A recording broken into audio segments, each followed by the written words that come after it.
अस्सलाम वालेकुम students, second year biology chapter number 16 का ये लेक्चर नंबर 4 जिसमें हम अपेंडिकुलर स्केलेटन के कंपोनेंट्स और उसकी बोन्स को डिस्कस करेंगे। अपेंडिकुलर स्केलेटन की हेडिंग नंबर 2 इसलिए है क्योंकि प्रीवियस लेक्चर में जो पहला पार्ट है एक्सियल स्केलेटन उसको हम डिस्कस कर चुके हैं। इस लेक्चर में हम अपेंडिकुलर स्केलेटन के कंपोनेंट्स और उसकी बोन्स को सीखेंगे। स्टूडेंट्स, जो अपेंडिकुलर स्केलेटन है ये हमारी बॉडी का जो स्केलेटन है उसकी वो वाली डिवीजन है जो अपेंडेजेस के अंदर मौजूद है। दूसरे लफ्जों में स्केलेटन का वो पार्ट जो अपेंडेजेस बनाता है या अपेंडेजेस में मौजूद है वो अपेंडिकुलर स्केलेटन कहलाएगा।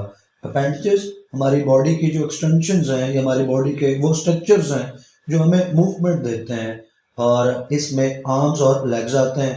आर्म्स के साथ साथ शोल्डर और लेग्स के साथ हम हिप्स को कवर करते हैं। Arms plus shoulder, legs plus हिप्स, ये कलेक्टिवली क्या है स्टूडेंट्स, हमारी अपेंडेजेस हैं। और इन अपेंडेजेस में मौजूद जो स्केलेटन है वो अपेंडिकुलर स्केलेटन कहलाता है।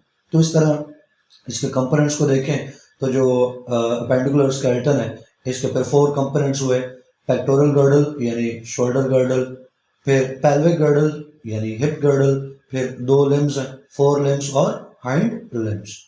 और अगर कंपेयर करें अपेंडिकुलर स्केलेटन को एक्सियल स्केलेटन के साथ, तो जो एक्सियल स्केलेटन है उसके अंदर लास्ट लेक्चर में जैसे देखा हमें बहुत सारी फ्यूज्ड बोन्स मिलती हैं, लेकिन अपेंडिकुलर स्केलेटन के अंदर जो बोन्स हैं वो अनफ्यूज्ड हैं। इसके अंदर आपको फ्यूज्ड बोन नहीं मिलेगी।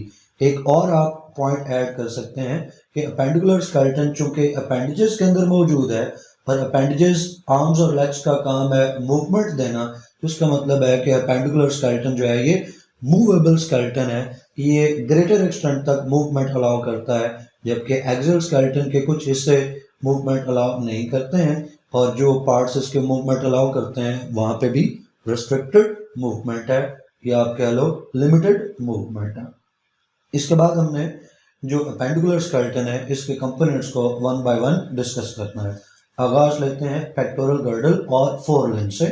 4 लिम्ब को अपर लिम्ब भी कहते हैं। तो इसमें पेल्विक गर्डल को सबसे पहले डिस्कस कर लेते हैं। पेल्विक गर्डल को शोल्डर गर्डल भी कहते हैं। इसमें 2 पेयर्ड बोन्स हैं, एक पेयर है क्लेविकल्स का, एक पेयर है स्कैपुला का। जो क्लेविकल और स्कैपुला है ये चूंकि पेयर्ड है तो 2 क्लेविकल्स 2 स्कैपुला 2+2 अगर आप करें तो मतलब हुआ कि पेक्टोरल गर्डल में टोटल 4 बोन्स मौजूद हैं। तो 1 बाय 1 दोनों बोन्स को देख लेते हैं। सबसे पहले क्लेविकल। क्लेविकल को कॉलर बोन भी कहते हैं। ये क्लेविकल जो वर्ड है ये लैटिन से डिराइव्ड है, क्लेविक्यूल से डिराइव्ड है। क्लेविक्यूल मींस की, तो चूंकि ये clavicle bone collar bone curved है और इसकी जो रिजेम्बलेंस है, इसकी जो शेप है, इसकी जो अपीयरेंस है ये पुराने ज़माने की चाबी से मैच करती है, लिहाजा इस कॉलर बोन को क्लेविकल बोन का नाम दिया गया।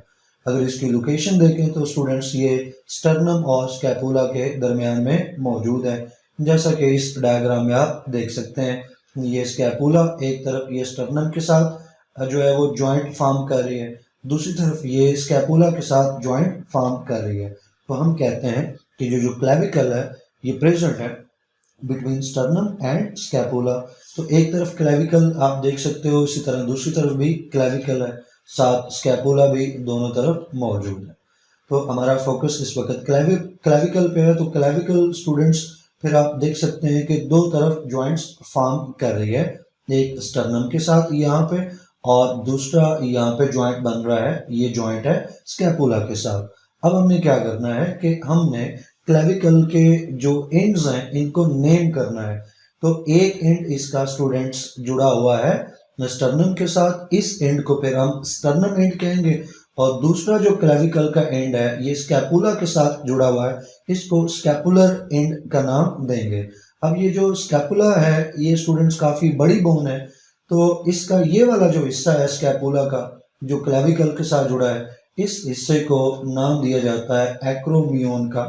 मैं यहाँ पे लिख देता हूँ ताकि रेफरेंस बन जाए। एक्रोमियन ये पार्ट है स्कैपुला का और इस एक्रोमियन के साथ क्लेविकल जो है वो अटैच्ड है।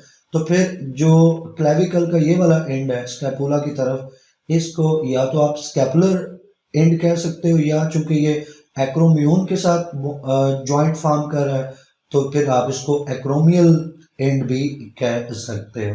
तो इस तरह से स्टूडेंट्स जो क्लेविकल है इसके दो एंड्स हुए, एक एंड स्टर्नम एंड और दूसरा जो एंड है वो एक्रोमियल एंड या स्कैपुलर एंड कहलाएगा। जो स्टर्नम एंड है, नाम से पता चलता है कि इसने किस के साथ जॉइंट जो है वो बनाना है। तो स्टर्नम एंड जो है वो स्टर्नम के साथ जॉइंट बनाता है, इस जॉइंट को स्टर्नो क्लेविकुलर जॉइंट का नाम देंगे। जो दूसरा एंड है क्लेविकल का वो एक्रोमियल एंड कहलाता है। क्यों? कि वो एक्रोमियन के साथ जॉइंट बनाता है और इस जॉइंट को एक्रो क्लेविकुलर जॉइंट का नाम देंगे क्योंकि ये एक्रोमियन और क्लेविकल के दरमियान में है। स्टूडेंट्स अगर आप इस डायग्राम पे एक नज़र और दौड़ाएं तो आप देखें कि ये क्लेविकल जो है इस गर्डल में, पेक्टोरल गर्डल में कौन सा हिस्सा बना रही है। तो साफ नजर आता है कि ये जो क्लेविकल है ये फ्रंट पे मौजूद है, सामने की तरफ मौजूद है। तो हम कह सकते हैं कि क्लेविकल जो है ये पेक्टोरल गर्डल का फ्रंट पार्ट फॉर्म करती है और ये पॉइंट हमने यहाँ पे ऊपर लिख रखा है। तो जो क्लेविकल है it forms the front part of pectoral girdle. इसके बाद हमने बात करनी है स्कैपुला की। स्कैपुला को स्टूडेंट्स शोल्डर बोन कहते हैं और ये भी एक लैटिन वर्ड स्कैप्यूल से डिराइव्ड है। स्कैप्यूल मींस शोल्डर ब्लेड और ये जो स्कैपुला है, शोल्डर बोन है, ये फ्लैट है, ट्रायंगुलर है और ये जो पेक्टोरल गर्डल है उसका बैक वाला पोर्शन फॉर्म करती है। अभी हमने देखा कि क्लेविकल जो है वो पेक्टोरल गर्डल का फ्रंट वाला पार्ट बना रही है, जबकि जो स्कैपुला है ये पेक्टोरल गर्डल का जो बैक वाला रीजन है, बैक साइड है, उसको फॉर्म करती है। फिर एक और काम भी है जो स्कैपुला कर रही है, या एक और आप कह लो इम्पोर्टेंट रोल जो है वो स्कैपुला परफॉर्म कर रही है और वो है ये पॉसिबल बनाती है कि अपर लिम्ब जो है ट्रंक के साथ अटैच हो सके। अपर लिम्ब यानी हमारा जो बाजू है, आर्म है, वो ट्रंक के साथ अटैच होना यानी हमारी बॉडी का नेक से नीचे वाला जो हिस्सा है, ऊपर हेड है, हेड के नीचे नेक और नेक के नीचे ट्रंक और ट्रंक के नीचे लेग्स। और जो हमारे आर्म्स हैं, आर्म्स किसके साथ कनेक्टेड है? हमारे जो आर्म्स हैं यानी हमारा जो अपर लिम्ब है वो ट्रंक के साथ कनेक्टेड है। और ये कनेक्शन कैसे पॉसिबल हुआ? ये कनेक्शन पॉसिबल हुआ थ्रू स्कैपुला। कैसे स्कैपुला के थ्रू ये कनेक्शन पॉसिबल हुआ? डायग्राम की मदद से देखते हैं। यहाँ पे देखते हैं, देखिए स्टूडेंट्स ये स्कैपुला आपको लेबल्ड नजर आ रही है और ये अपर आर्म जो है हमारा यानी फोर लिम्ब का अपर आर्म और उसकी एक बोन आपको यहाँ पे नजर आ रही है, इसको ह्यूमरस बोन कहते हैं। अभी के लिए आप यूं समझें कि ये आर्म की, बाजू की एक बोन नजर आ रही है। ये बाजू की बोन जो है फिट कहाँ पे हो रही है? अगर देखें इसकी अटैचमेंट क्या है तो इसकी अटैचमेंट जो है वो स्कैपुला के साथ है। यहाँ पे स्कैपुला की एक स्टूडेंट्स कैविटी मौजूद है, एक स्पेस मौजूद है, एक कैविटी है और उस कैविटी के अंदर जो ह्यूमरस है उसका ये जो एंड है, राउंड स्फेरिकल एंड, उस कैविटी में जाके फिट हो जाता है।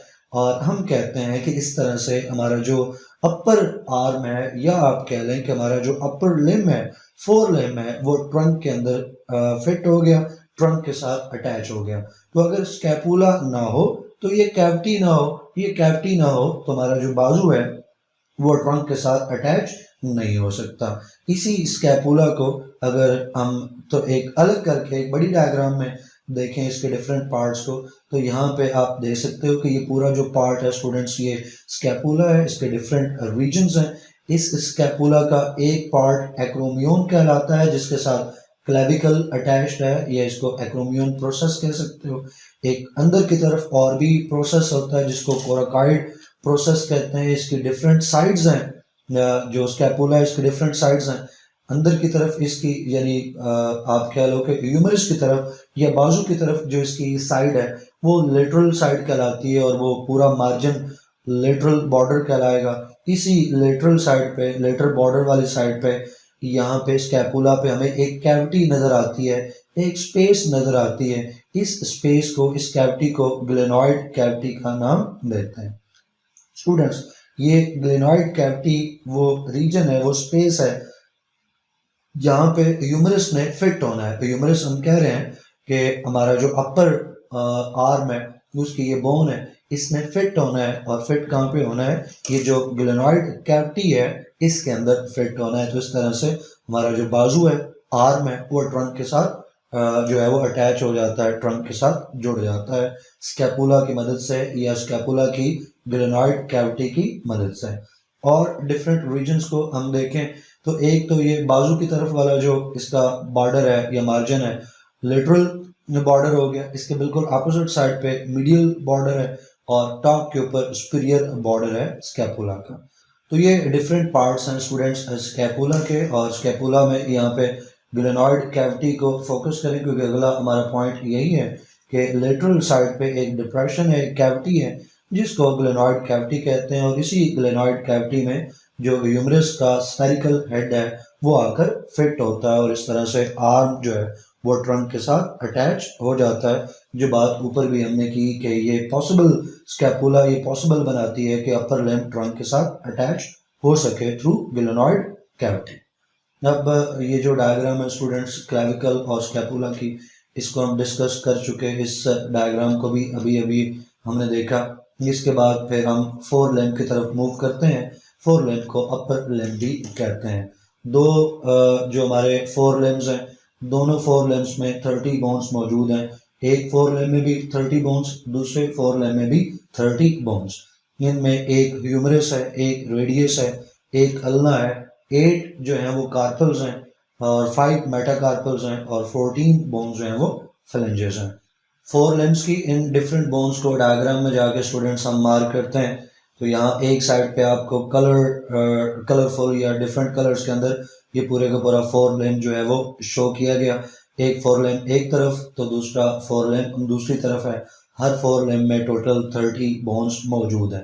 तो इसके जो डिफरेंट रीजन्स हैं अगर हम उनको नेम करें तो ये ऊपर वाला जो पार्ट है जो इस जॉइंट से लेके जो ग्लेनॉइड कैविटी के साथ जो है जॉइंट बन रहा है, यहाँ से लेकर स्टूडेंट्स एल्बो तक का जो रीजन है ये अपर आर्म कहलाता है। फिर एल्बो से लेके रिस्ट तक ये जो कार्पल्स के साथ वाला रीजन है, रिस्ट तक का जो पार्ट है एल्बो से लेकर रिस्ट तक का, ये लोअर आर्म कहलाता है। फिर रिस्ट है जिसको उर्दू में क्लाई कहते हैं। फिर उसके बाद हाथ है, हैंड, और हैंड में फिर पाम है, और उसके बाद उसके फिंगर्स हैं और थंब है। ये डिफरेंट रीजन्स हैं फोर आर्म के। इन सारे रीजन्स में जो डिफरेंट बोन्स मौजूद हैं उनको वन बाय वन अब हम डिस्कस करेंगे। तो सबसे पहले जो बोन है वो ह्यूमरस, और हमने अभी देखा कि ह्यूमरस एक सिंगल बोन है, लॉन्ग बोन है, अपर आर्म की ये बोन है रेड कलर में जैसे आप यहाँ पे देख सकते हैं। देन ह्यूमरस का जो ऊपर वाला पार्ट है वो स्फेरिकल है, उसको हेड कहते हैं, और ह्यूमरस का जो स्फेरिकल हेड है वो जोड़ बना रहा है, आर्टिकुलेट हो रहा है ग्लेनॉइड कैविटी के साथ। ग्लेनॉइड कैविटी किसकी है? स्कैपुला की लेटरल साइड पे स्पेस है, कैविटी है ग्लेनॉइड कैविटी जिसमें ये स्फेरिकल हेड फिट होता है। और ये जो जॉइंट बन रहा है इसको ग्लिनो ह्यूमरल जॉइंट का नाम देंगे। ग्लिनो ह्यूमरल जॉइंट इसलिए कह रहे हैं कि ये ग्लिनो ग्लेनॉइड के लिए और ह्यूमरल ह्यूमरस के लिए। तो glenohumeral joint is the joint between humerus and glenoid cavity. इसके बाद नेक्स्ट जो बोन्स हैं स्टूडेंट्स वो रेडियस और अल्ना है। रेडियस और अल्ना ये लोअर आर्म की बोन्स हैं। एक रेडियस है, एक अल्ना है, और अगर एक रेडियस और अल्ना की पोजीशन देखें तो स्टूडेंट्स रेडियस जो है ये आउटर बोन है यानी थंब वाली साइड पे है, अंगूठे वाली साइड पे है।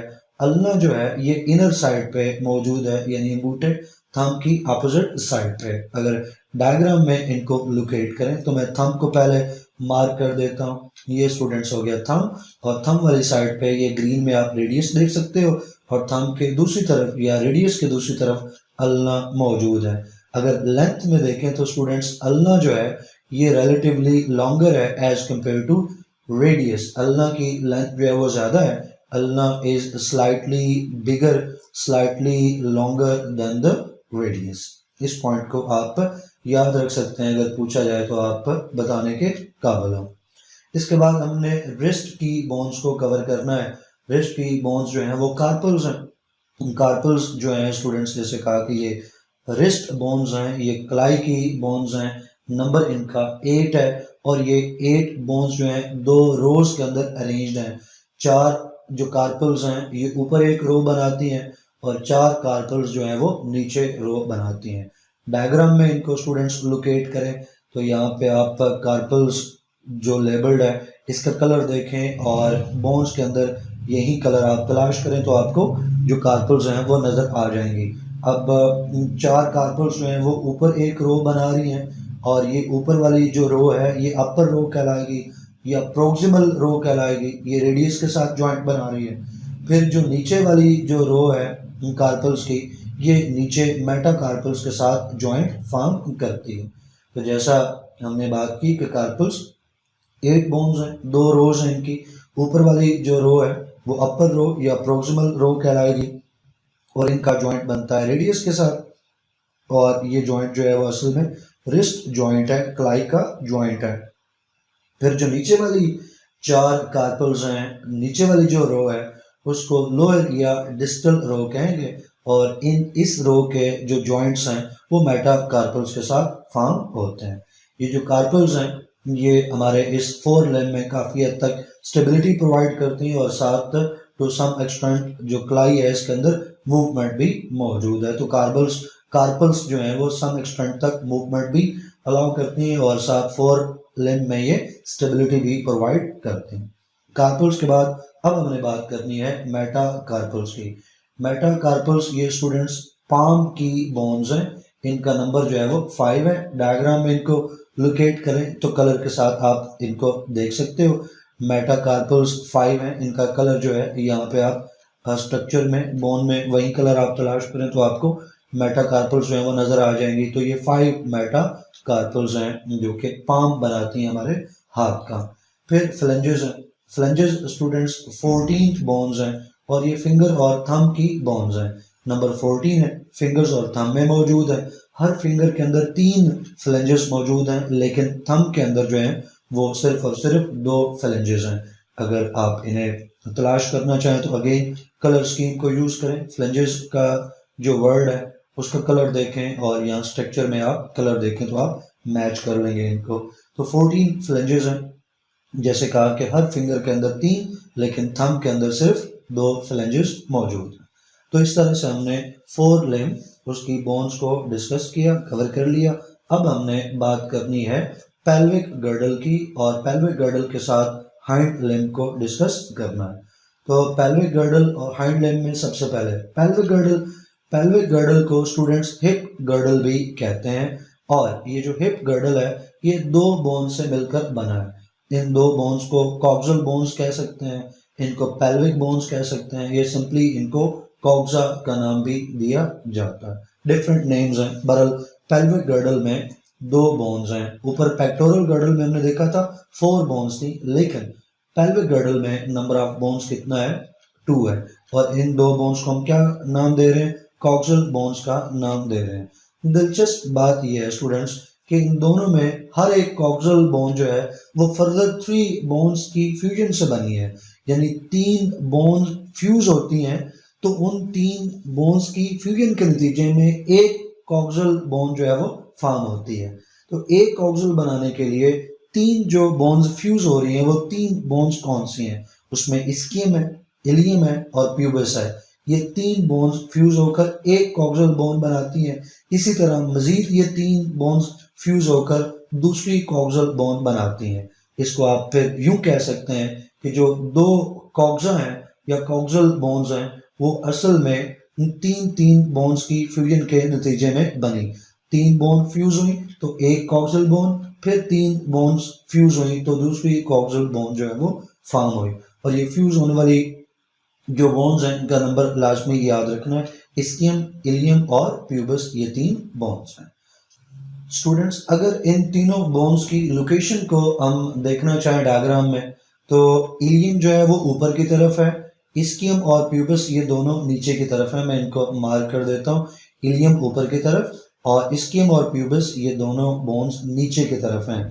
लेकिन नीचे में भी फर्क है, इस्कियम जो है वो नीचे ज़रूर है लेकिन पीछे की तरफ है और जो प्यूबस है वो नीचे होके आगे की तरफ, फ्रंट की तरफ, इंटीरियर साइड पे मौजूद है। तो इस इन्हीं तीनों बोन्स की लोकेशन को आप नोट्स में देख लेते हैं कि इलियम जो है वो ऊपर साइड अपर साइड पे मौजूद है, ऊपर की तरफ है, फ्लैट बोन है, और जो इस्कियम है और जो प्यूबस है ये दोनों नीचे की तरफ है, लेकिन इस्कियम जो है वो नीचे होके पोस्टीरियर साइड पे, बैक साइड पे है, और जो प्यूबस है वो नीचे है लेकिन सामने की तरफ है, एंटीरियर साइड पे है, जैसा कि आपने डायग्राम में देखा। और बात हम आगे लेके चलें तो ये जो दोनों कॉक्सल बोन्स हैं, दो कॉक्सल बोन्स हमने कहा, ये दो कॉक्सल बोन्स जो फर्दर थ्री बोन्स की फ्यूजन से बनी है, ये दो कॉक्सल बोन्स पोस्टीरियर साइड पे सैक्रम के साथ फ्यूज होती हैं, और यहाँ पे जो जॉइंट बनता है उसको सैक्रोइलियक जॉइंट का नाम देंगे। इसको डायग्राम में देख सकते हैं कि सैक्रम, यहाँ पे आप देख सकते हो ये सैक्रम जो है ये हमारा जो बैकबोन है, वर्टेब्रल कॉलम है, उसके सेकंड लास्ट पार्ट है। टोटल 5 रीजन्स हैं, हमने प्रीवियस लेक्चर में देखा। तो उसका जो सेकंड लास्ट रीजन है यानी फोर्थ रीजन है वो सैक्रम, और जो फिफ्थ और लास्ट रीजन है वो कोकस कहलाता है। तो जो सैक्रम है वो फोर्थ रीजन और फिफ्थ रीजन जो है वर्टेब्रल कॉलम का वो कोकस। तो सैक्रम के साथ जो है वो जॉइंट बन रहा है किसका? कॉक्सल बोन्स का, पेल्विक बोन्स का। और पेल्विक बोन्स में कौन सा हिस्सा जो है वो सैक्रम के साथ जुड़ा हुआ है? तो उसमें आप देखो कि पेल्विक बोन की जो इलियम है, या पेल्विक बोन का जो इलियम वाला फ्रैगमेंट है, इलियम वाला हिस्सा है, वो सैक्रम के साथ जॉइंट बना रहा है, और इस जॉइंट को सैक्रोइलियक जॉइंट कहते हैं। तो ये पूरा पार्ट जो है स्टूडेंट्स, यहाँ से लेके अब जिसको मैं मार्क कर रहा हूँ, ये पूरे का पूरा पार्ट स्टूडेंट्स ये एक पेल्विक बोन है। दूसरी तरफ भी ये 3 कलर जो हैं, ये एक तरफ इनको हम कर लें तो ये सारे इससे जुड़ के ये दूसरी कॉक्सल बोन बना रहे हैं। तो 2 कॉक्सल बोन्स हैं, 2 कॉक्सल बोन्स पीछे की तरफ भी जुड़ के जॉइंट बना रही हैं, आगे की तरफ भी जॉइंट बना रही हैं। इन दोनों कॉक्सल बोन्स का पीछे की तरफ पोस्टीरियर साइड पे जो जॉइंट है उसको देखें तो वो इलियम जो है वो सैक्रम के साथ जुड़ी है, और पोस्टीरियर साइड पे ये जो जॉइंट है सैक्रोइलियक जॉइंट है। लेकिन यही दोनों कॉक्सल बोन्स फ्रंट पे भी आमने सामने आके एंटीरियर साइड पे भी एक जॉइंट जो है वो बना रही हैं। यहाँ पे मैं उसको सर्कल कर रहा हूँ, हाईलाइट भी कर देता हूँ। इंटीरियर साइड पे भी ये दोनों कॉक्सल बोन्स जुड़कर एक जॉइंट बनाती हैं। इस जॉइंट को प्यूबिक सिम्फाइसिस कहते हैं। ये जॉइंट इंटीरियर साइड पे प्यूबिक सिम्फाइसिस, और दोनों कॉक्सल बोन्स का पोस्टीरियर साइड पे, बैक साइड पे जो जॉइंट है सैक्रोइलियक जॉइंट कहलाता है, क्योंकि वो इलियम और सैक्रम के दरमियान में। तो ये दोनों जॉइंट्स में इनको भी हमने फोकस कर लिया कि दोनों कॉक्सल बोन्स इंटीरियरली यानी सामने की तरफ आके एक और जॉइंट बनाती हैं, that is pubic symphysis. Students एक और स्ट्रक्चर है एसिटाबोलम, पहले इसको डायग्राम में देख लेते हैं फिर नोट्स में इस पे बात करेंगे। डायग्राम में यहाँ एसिटाबोलम आपको मार्क नजर आता है। अगर मैं स्ट्रक्चर इसका यहाँ पे हाईलाइट कर दूं एसिटाबोलम को, तो आप गौर करें कि ये तीनों कलर्स जो हैं एसिटाबोलम के अंदर आ रहे हैं, यानी इलियम का भी एक पार्ट एसिटाबोलम में आ रहा है, स्किन का भी एक पार्ट जो है वो एसिटाबोलम में आ रहा है, और जो प्यूबस है उसका भी एक पार्ट जो है वो एसिटाबोलम में आ रहा है। तो ये एसिटाबोलम जैसे नजर आ रहा है, ये एक कैविटी है, ये एक स्पेस है, ये एक सॉकेट है, एक सॉकेट की तरह ये एक कैविटी है, स्पेस है, इसको एसिटाबोलम कहते हैं। और ये जो सॉकेट है, ये कैविटी है, ये तीनों बोन्स से मिलकर बन रही है। इलियम, स्किन और प्यूबस तीनों इस सॉकेट को बनाने में कंट्रीब्यूट कर रही हैं। तो एसिटाबोलम ये सॉकेट की तरह की एक कैविटी है जो इलियम, स्किन और प्यूबस तीनों मिलकर बना रही हैं। ये वो जगह है स्टूडेंट्स जहाँ पे लेग का जो अपर पार्ट है, थाई वाली जो बोन है वो आकर फिट होगी। यहाँ पे एक थाई की बोन स्टूडेंट्स जो है वो फिट होगी, और इधर भी दूसरी तरफ भी आपको एक एसिटाबोलम नजर आएगा। दूसरी लेग की जो थाई बोन है या दूसरी जो थाई बोन है वो यहाँ पे फिट होगी। तो एसिटाबोलम वो कैविटी है, वो स्पेस है, वो सॉकेट है जहाँ पे थाई बोन का हेड आकर फिट होता है। इसी चीज को हम नोट्स में जाकर रेफर करेंगे। एसिटाबोलम ये कैविटी है, सॉकेट लाइक कैविटी है, और ये एक्सेप्ट करती है फीमर को। फीमर जो है वो थाई बोन है, थाई बोन अभी थोड़ी देर में इसको देखेंगे। फीमर का जो हेड है वो राउंडेड है, स्फेरिकल है, और वो इस एसिटाबोलम में फिट हो जाता है, और यहाँ पे जॉइंट बनता है एसिटाबोलम और फीमर के दरमियान में। तो इस तरह से हम कह सकते हैं कि हमारी जो लेग है या हमारा जो हाइंड लिम्ब है, वो हाइंड लिम्ब जो है वो फिट हो गया है किसके साथ, पेल्विक गर्डल में जाकर वो फिट हो गया। या आप कह सकते हो कि जो हमारी लेग है वो फीमर बोन के जरिए या थाई बोन के जरिए वो फिट होती है एसिटाबोलम में। आई होप कि ये पॉइंट आपको क्लियर हो चुका होगा। तो एसिटाबोलम और फिमोरल हेड ये दोनों कलेक्टिवली हिप जॉइंट कहलाते हैं। जैसा कि आपने पहले इसी डायग्राम में देखा, यहाँ पे वो राउंड हेड जो है वो फिट होगा और ये हिप जॉइंट बनेगा बिटवीन फीमर एंड एसिटाबोलम, और दूसरी तरफ भी फीमर का हेड और एसिटाबोलम इस साइड पे भी दूसरा हिप जॉइंट फॉर्म होगा। पेल्विक गर्डल के बाद स्टूडेंट्स हमने डिस्कस करना है हाइंड लिम्ब या लोअर लिम्ब को। तो जो स्टूडेंट्स अपर लिम्ब था हमारा या फोर लिम्ब था, उसमें भी हमने देखा कि 30 बोन्स हैं और हाइंड लिम्ब में भी 30 बोन्स हैं। टोटल जो है वो दो हमारे पास हाइंड लिम्ब्स हैं। यहाँ पे आप देख सकते हैं कि एक तरफ यहाँ पे एसिटाबोलम से लेकर हमारा जो पाँव है उसके टोस तक ये जितना कलर पार्ट आपको नजर आ रहा है ये एक हाइंड लिम्ब है। इसी तरह दूसरी तरफ भी एक हाइंड लिम्ब है। हर हाइंड लिम्ब में 30 बोन्स जो हैं वो मौजूद हैं। अब इन बोन्स के नाम क्या है, इनका नंबर क्या है उसको देखें। तो स्टूडेंट्स एक फीमर है, एक पैटिला, एक टीबिया, एक फिबुला और 7 टॉर्सल बोन्स हैं। जो 5 हैं वो मेटाटॉर्सल्स हैं और 14 स्टूडेंट्स फ्लेंजेस मौजूद हैं हाइंड लिम्ब के अंदर। टोटल मिला के ये 30 बोन्स बनते हैं। अब ये जो 30 बोन्स हैं वो लोकेशन के हिसाब से इनको देखें तो जो फीमर है ये एक ही है, ये थाई बोन है, ये थाई के अंदर मौजूद है। पैटिला ये नी के ऊपर नी कैप की फॉर्म में मौजूद है। टीबिया और फिबुला जो लोअर लेग है उसके अंदर मौजूद है, लोअर लेग बोन्स इनको कहते हैं। जो 7 टॉर्सल्स हैं ये एंकल फॉर्म कर रही हैं। जो 5 मेटाटॉर्सल्स हैं ये पाँव का सोल बनाती हैं और जो 17 फ्लेंजेस हैं ये पाँव के टोज फॉर्म करते हैं। अब स्टूडेंट्स जो ये एक डिवीजन होगी ना, simple thigh, knee cap, leg वगैरह, एक और तरह से भी हम डिवाइड कर सकते हैं अपने लोअर लिम्ब को। वो ये डिफरेंट रीजन से बनते हैं लोअर लिम्ब के, या आप कह लो हाइंड लिम्ब के। उसमें एक थाई वाला रीजन है, थाई के नीचे हमें नी मिलता है और नी के नीचे शैंक है और फिर एंकल और फिर फुट, और फुट में फिर सोल आ जाएगा और टोज आ जाएंगे।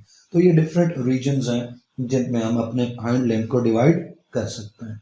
अब हाइंड लिम्ब की ये जो डिफरेंट बोन्स हैं स्टूडेंट्स, इन बोन्स को हमने वन बाय वन डिस्कस करना है। तो सबसे पहले हम जिक्र करते हैं फीमर बोन का। फीमर बोन जिसको थाई बोन भी कहते हैं, ये हमारी बॉडी में लॉन्गेस्ट और टफेस्ट बोन है। ये आपसे एमसीक्यूज में पूछा जा सकता है। लॉन्गेस्ट और टफेस्ट और स्ट्रॉन्गेस्ट जो बोन है हमारी बॉडी में वो फीमर है। अब फीमर के दो एंड्स हैं। जो ऊपर वाला एंड है वो फीमर का प्रोक्सिमल एंड है और यहाँ पे फीमर का हेड है जो थोड़ी देर पहले हमने देखा एसिटाबोलम के साथ आर्टिकुलेट करता है। एसिटाबोलम जो कि सॉकेट है उसके अंदर ये फीमर का हेड फिट हो जाता है और इस तरह से फीमर का हेड और एसिटाबोलम ये कलेक्टिवली हिप जॉइंट फॉर्म करते हैं। जो कि फीमर का दूसरा एंड है वो डिस्टल एंड है और ये डिस्टल एंड दो बोन्स के साथ जोड़ बना के, जॉइंट बना के नी जॉइंट फॉर्म करता है। और ये जो डिस्टल एंड है फीमर का किन दो बोन्स के साथ जुड़ा है, टीबिया और पैटिला के साथ ये मिलकर आर्टिकुलेट करके नी जॉइंट बनाते हैं। दूसरे लफ्जों में जो नी जॉइंट बन रहा है ये किन की आर्टिकुलेशन से बन रहा है, नी जॉइंट जो डिस्टल एंड है फीमर का वो प्लस टीबिया एंड पैटिला, ये तीन बोन्स जो हैं ये मिलकर नी जॉइंट फॉर्म करती हैं। इसको डायग्राम में हम लोकेट कर लें स्टूडेंट्स। तो यहाँ पे जो ऊपर वाला पार्ट है फीमर का ये प्रोक्सिमल एंड और एसिटाबोलम के साथ फिट है और फिर फीमर का ये डिस्टल एंड जो पैटिला और टीबिया के साथ आर्टिकुलेट होके नी जॉइंट जो है वो फॉर्म कर रहा है।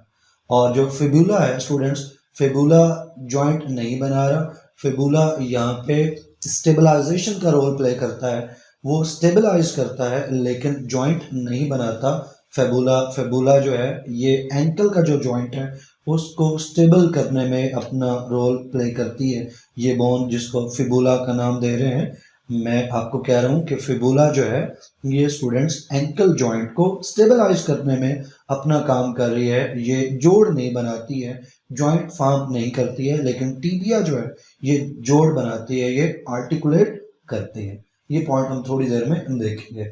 अब फीमेल के बाद स्टूडेंट्स पैटिला, पैटिला नी कैप भी कहते हैं। ये नी जॉइंट के टॉप पे फ्रंट के ऊपर सामने की तरफ ये मौजूद है। इस तरफ भी आप पैटिला देख सकते हो और इस तरफ भी आप टॉप के ऊपर यहाँ पे पैटिला देख सकते हो।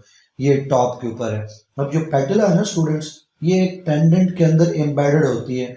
यहाँ पे मैं टेंडेंट बना देता हूँ, एक तरफ भी दूसरी तरफ भी एक लॉन्ग टेंडन है। उस लॉन्ग टेंडन में ये जो पैटिला है ये फंसी हुई है, एम्बेडेड है। तो जब हम मूव करते हैं तो जो पैटिला है, नी कैप है, ये रन ओवर करती है हमारे नी जॉइंट के ऊपर, ये मूव करती है। तो जैसे मैंने आपको बताया कि एक लॉन्ग टेंडन है, लॉन्ग टेंडन के अंदर पैटिला एम्बेडेड फॉर्म में मौजूद है और जब हम मूव करते हैं तो नी जॉइंट के ऊपर ये पैटिला रन ओवर करती है, मूव करती है, जैसा कि हमने इस डायग्राम के अंदर देखा। अब इसके बाद जो दो बोन्स हैं वो टिबिया और फिबुला है। ये दोनों बोन्स जो हैं ये लोअर लेग की बोन्स हैं या शैंक की बोन्स हैं। जो टिबिया है इसको शिन बोन का नाम भी देते हैं, टिबिया और शिन बोन। ये वेट बेरिंग बोन है और ये लोअर लेग के अंदर मौजूद है, जैसे ऊपर हमने देखा। फिर फिबुला, इसको काफ बोन भी कहते हैं। फिबुला या काफ बोन ये लेटरल साइड पे मौजूद है, लोअर लेग की लेटरल साइड पे मौजूद है। डायग्राम में इसको देख लेते हैं। फिबुला लोअर लेग की लेटरल साइड पे बाहर की तरफ और टिबिया जो है वो अंदर की तरफ मौजूद है, लोअर लेग, जिसको कि शैंक भी नाम हम देते हैं। टिबिया जो है ये तो जोड़ बनाती है, आर्टिकुलेट करती है, लेकिन फिबुला मैंने आपको बताया ये आर्टिकुलेट नहीं करती है, ये जोड़ नहीं बनाती है। किसके साथ जोड़ नहीं बनाती है? फीमर के साथ जोड़ नहीं बनाती है। थोड़ी देर पहले जब हम नी जॉइंट की बात कर रहे थे तब भी ये पॉइंट लिखा था, मैं आपको रेफर करता हूँ उसकी तरफ। हमने यहाँ पे बात की थी कि जो डिस्टल एंड है ना, फीमर का नीचे वाला हिस्सा, फीमर का डिस्टल एंड, वो टीबिया और पैटिला के साथ जोड़ बना के जोड़ बनाता है, नी जॉइंट फॉर्म कर रहा है। लेकिन यहाँ में हमने फिबुला का जिक्र नहीं किया।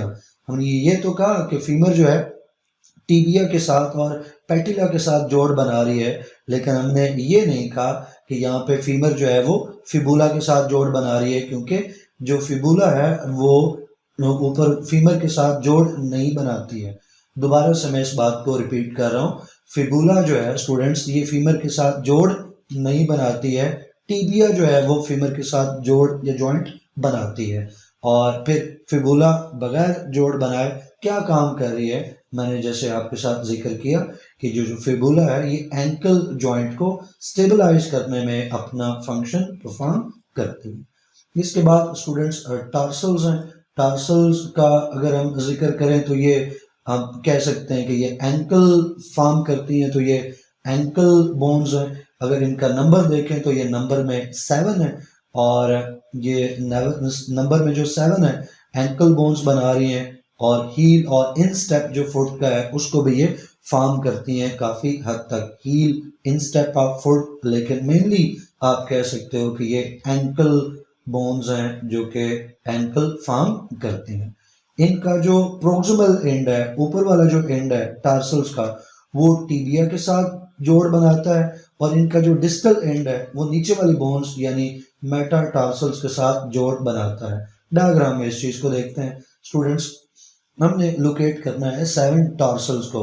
यहाँ पे रही 7 टार्सल्स और इधर आप स्ट्रक्चर में देखें तो वही कलर आप तलाश करें, 7 टार्सल्स। तो ये जो 7 टार्सल्स हैं ऊपर की तरफ किसके साथ जोड़ बनाएंगी? टीबिया के साथ जोड़ बनाएंगी। और नीचे की तरफ किसके साथ ये आर्टिकुलेट कर रही हैं? नीचे की तरफ ये मेटाटार्सल्स के साथ जोड़ बना रही हैं, उनके साथ आर्टिकुलेट करती हैं। यही पॉइंट आपको यहाँ पे नोट्स में देखने को मिला कि टार्सल्स का प्रोक्सिमल एंड जो है टीबिया के साथ जोड़ बनाता है, आर्टिकुलेट करता है, और जो डिस्टल एंड है, नीचे वाला एंड है, वो मेटाटार्सल्स के साथ आर्टिकुलेट करता है। देन मेटाटार्सल्स की बारी है।